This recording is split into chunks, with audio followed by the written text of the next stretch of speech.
This is section 5.1, part 4.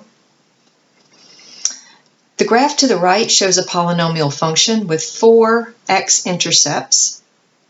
At the x-intercept, the graph must either cross the x-axis or touch the x-axis.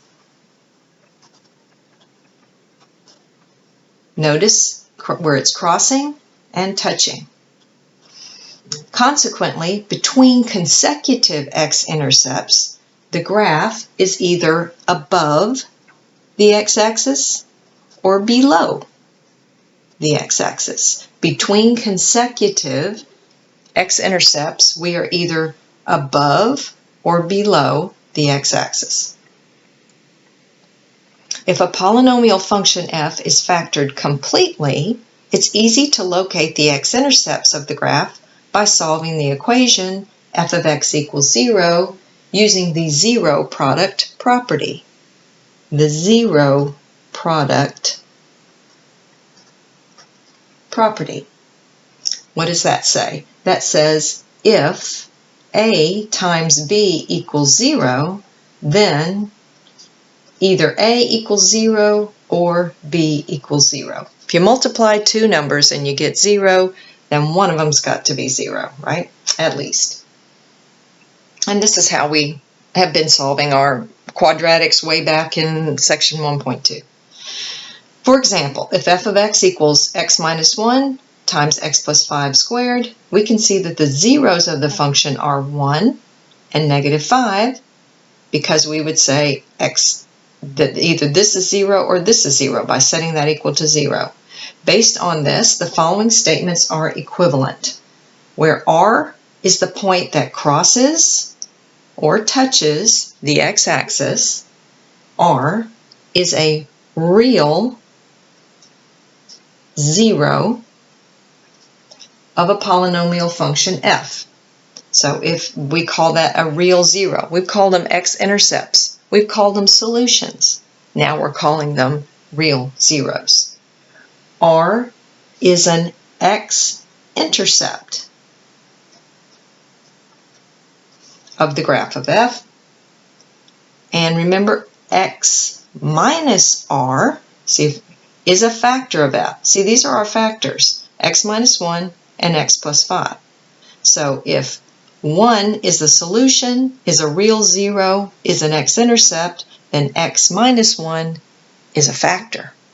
Likewise, if negative 5 is a real 0, is a solution, is an x-intercept, then x plus 5 is the factor, because if 5 is negative. R is a solution to the equation f of x equals 0. Set this equal to 0 and solve, and that's what you would get. Those are our solutions. Okay, so let's look at example 4, the zeros of a polynomial function. Find the zeros of each of the polynomials. Well, how do we find them? We have to solve this. We have to set f of x equal to 0. That's what they said to do. So we change, if we say f of x is 0, then we say 0 equals x squared plus 2x minus 3. It's a quadratic. It's factorable. X plus 3, x minus 1. We use the zero product property that says that then x plus 3 must equal 0 or x minus 1 must equal 0. So x must equal negative 3 or x must equal 1.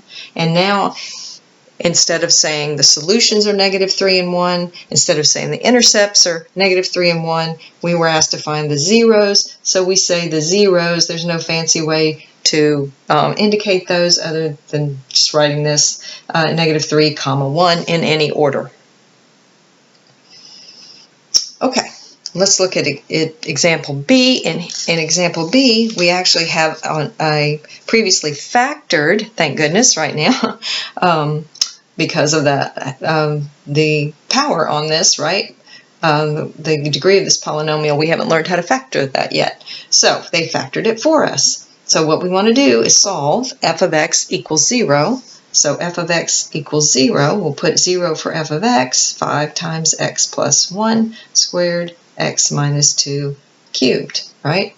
So We have three factors, different factors here. We have 5. We have x plus 1 twice. We have x minus 2 3 times. 5 doesn't have any variables. It will not vary. 5 is not equal to 0. 5 is just a factor, a constant factor, right? So the two possibilities for 0 are x plus 1 and x minus 2. That's the only way this could ever be equal to 0, is if this factor is 0 or that factor is 0, because 5 is never going to be 0, right? Good. So x equals -1, x equals 2. So our zeros for this polynomial function are -1 and 2.